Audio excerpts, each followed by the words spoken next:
அடுத்து இரண்டாவது அறிவிப்பு என்னவென்று சொன்னால், சென்ற வருடம் தமிழகம் தழுவிய கோடைகால சம்மர் வகுப்பை நம்ம திருச்சி மாநகரில் நடத்தினோம்.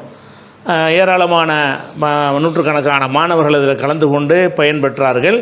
அந்த நிகழ்ச்சியை இந்த வருடம் நடத்தவில்லையா என்று பலரும் ஆர்வத்தோடு கேட்கிற காரணத்தினால் அது குறித்து ஒரு விளக்கத்தை சொல்ல வேண்டியிருக்கிறது.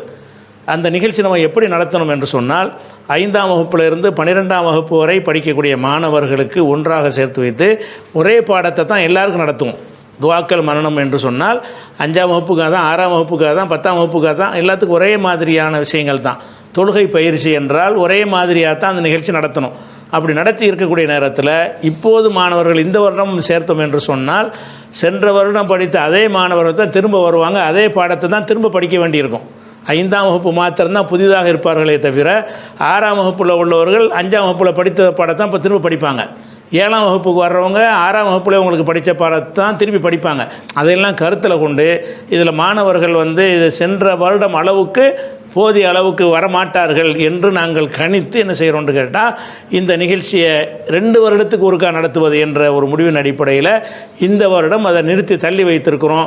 அடுத்த ஆண்டு என்ன செய்வோம்னு கேட்டால், இந்த மாநில தழுவிய அந்த சம்மர் வகுப்பு இன்ஷா அல்லாஹ் நடத்தப்படும். இது ஒரு தகவலாக சொல்லிக் கொள்கிறோம்.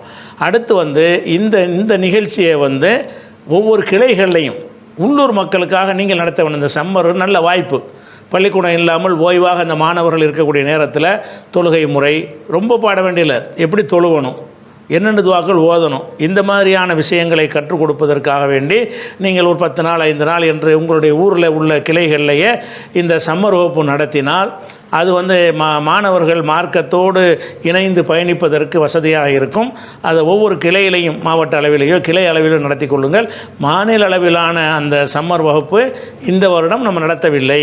இது 2வது அறிவிப்பாக செய்து கொள்கிறோம்.